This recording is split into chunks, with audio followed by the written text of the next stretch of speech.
All right, let's get into it. Today, we are breaking down an incredible story. How the US and Iran stared over the edge of a cliff right on the brink of war and then slammed on the brakes, all in just a few hours. We're going to look at the frantic diplomacy, the economic chess game, and what this whole fragile truce actually means. So here's the million-dollar question, right? It's the kind of thing that keeps diplomats up at night. How in the world did we go from the edge of all-out war to a sudden pause in a single day? Let's unpack exactly how this all went down. And boom, here it is, the moment that just changed everything. In a post on Truth Social, President Donald Trump did a complete 180. He announced he was going to extend the ceasefire indefinitely, waiting for some kind of unified proposal from Iran. And just like that, with one social media post, the runaway train of escalation screeched to a halt. Okay, so first, let's just take a moment to absorb how genuinely shocking this pivot was. We're not talking about a subtle shift in tone. This was a whiplash-inducing, full-blown reversal in a matter of hours. I mean, look at this. The contrast is just wild. Early in the day, President Trump is on CNBC, and his message couldn't be more blunt. I expect to be bombing. He was even threatening to take out Iranian infrastructure. But by the evening, the entire message had flipped to extend the ceasefire. It was an absolutely stunning and, frankly, unpredictable turnaround. And this is what really drives home the stakes here.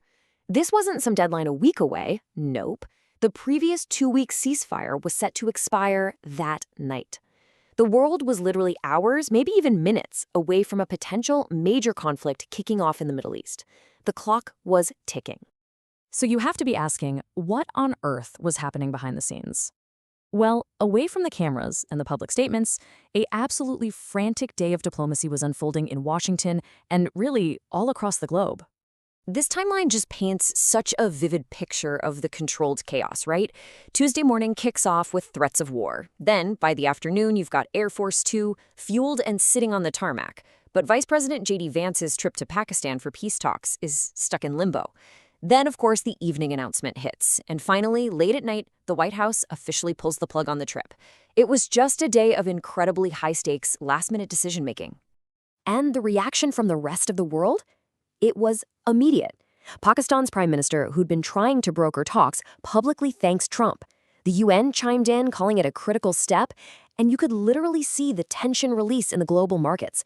Oil prices, which had shot past $100 a barrel, started to come back down. It was like a collective, global sigh of relief.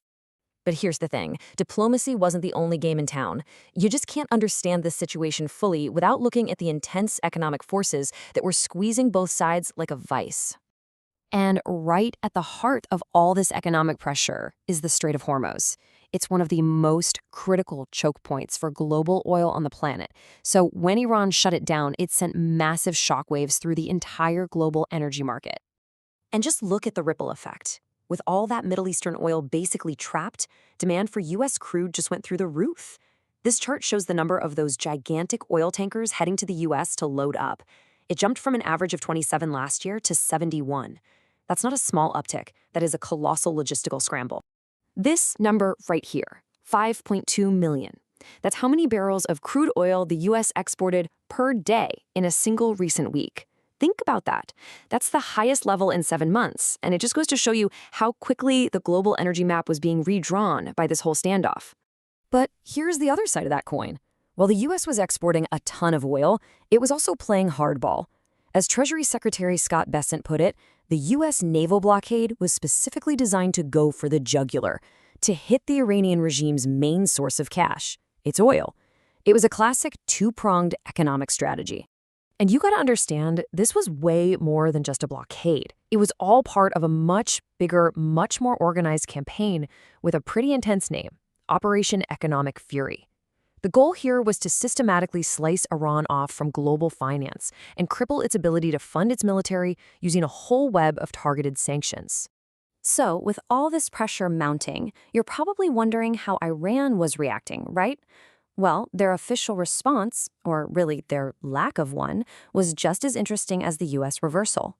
So while leaders all over the globe were rushing to put out statements, Tehran was quiet, conspicuously quiet. The Iranian foreign ministry said nothing, not a word about the ceasefire extension. They just let everyone hang, wondering what their next play was going to be. But we did get these little glimpses into what was happening internally.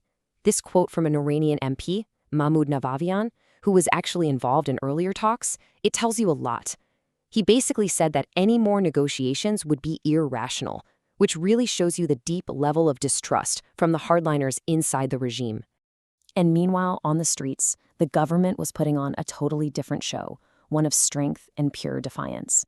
You had these daily pro-government rallies where they would literally roll out advanced ballistic missiles and put them on display in city squares. Crowds were chanting, "Death to America," and in one really provocative move, a photo was attached to a missile that explicitly named a gas facility in Qatar as a target. The message was loud and clear: we are ready. So, all of this brings us to our final section, and the big question: what now? We're in this new, very fragile, very uncertain state of peace. But is the crisis actually over?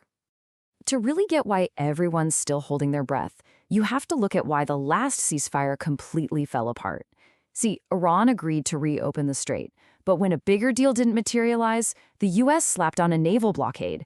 Iran saw that as an act of war and boom, shut the strait down again. And here's the thing, those exact same disagreements, they haven't gone anywhere. Yeah, it is so important to remember this.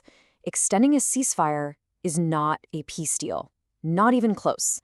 All the biggest sticking points are still there.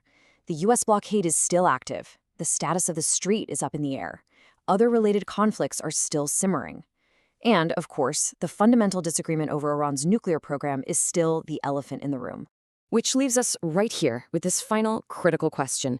Did we just witness a genuine, honest-to-goodness step back from a potentially devastating war? Or did both sides just decide to hit the pause button to buy themselves a little more time before the next, maybe inevitable crisis? The clock might have stopped ticking for now, but the underlying conflict is a long, long way from being resolved.